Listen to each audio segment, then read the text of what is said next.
David, we see the rand around that 740 level, and it's really been stuck in quite a tight range for the past few weeks between mid 730s and R7.50, but not really sustaining a break in either direction. And it really appears to be in limbo at this stage. Well, today in particular, Stephen, very, very quiet given the the UK holiday, but a relatively tight range given the fact that the rand is quite attractive from commodity currency or a carry currency. The global economics are doing relatively well. Of course, that's against the problems in Southern Europe with the so-called Club Med. The fiscal challenges they're facing and the strength of the dollar coming through there, and that's why the rand has been caught in this range at the moment. From a carry perspective, very, very good opportunities, equity inflows, but of course Greece and other peripheral issues like Goldman Sachs putting a bit of brake on those. Is the market taking any reassurance at all from developments over the weekend with that final aid package being named at 110 billion euros, although we do know it still has to be voted on by a number of parliaments and countries? Is the market taking some reassurance from that? Well, I think so, Stephen. Yeah, the bond spreads have certainly narrowed a little bit. The euro's reaction has been benign, but a lot of those parliaments have to ratify, and a bit of that process still has to go through. I think the market will take some comfort. I think some kind of package of that order will go through. But of course, it only buys Greece some time to sort their house out, and then the focus shifts to other issues. So there is a level of comfort, and the euro is stabilized, but the market waiting to see whether the relevant parties will ratify the deal. Now, there was some economic data out of the United States on Friday. We had growth figures for the first quarter, coming in slightly lower than expected, 3.2%, but still a reasonably good figure, I should imagine. And we also had positive consumer spending numbers coming out. How did the market view that data?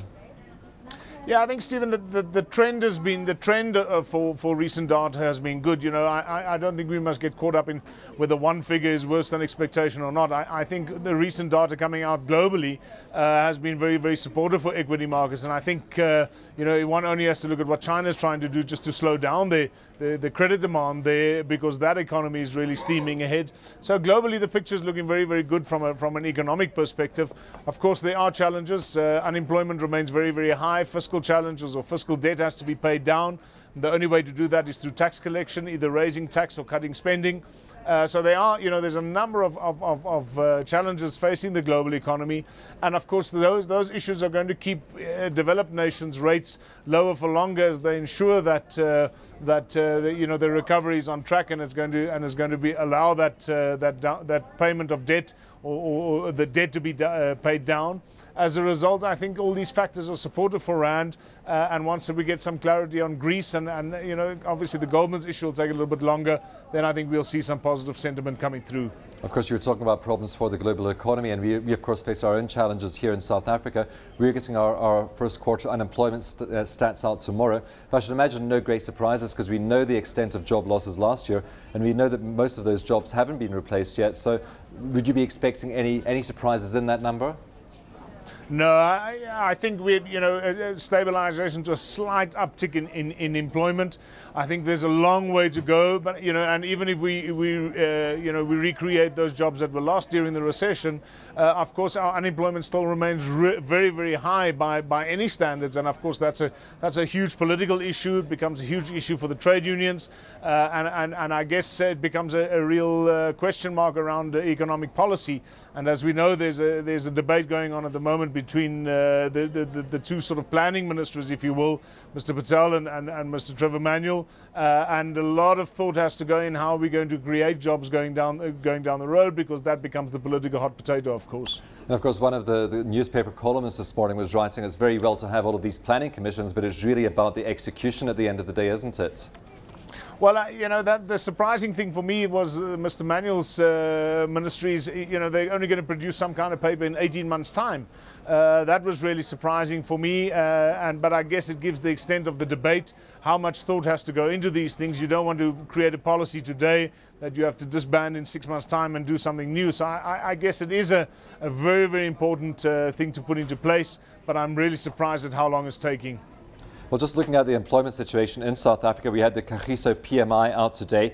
inched back slightly in March to 55.2 from 55, in April to 55.2. Now it's from 55.6 in March. Though encouragingly, jobs being created in the manufacturing sector. So we are starting to see some signs of employment activity. Well, of course, that's despite the strong rand, we're seeing a little bit of employment coming through, and I guess that's just on the back of the global recovery and South Africa playing catch up. The lower interest rate environment is certainly helping the South African interest rate environment in any case, and I guess it's just a continuation of the positive trend that we've seen, albeit at a slower pace than one would have hoped for.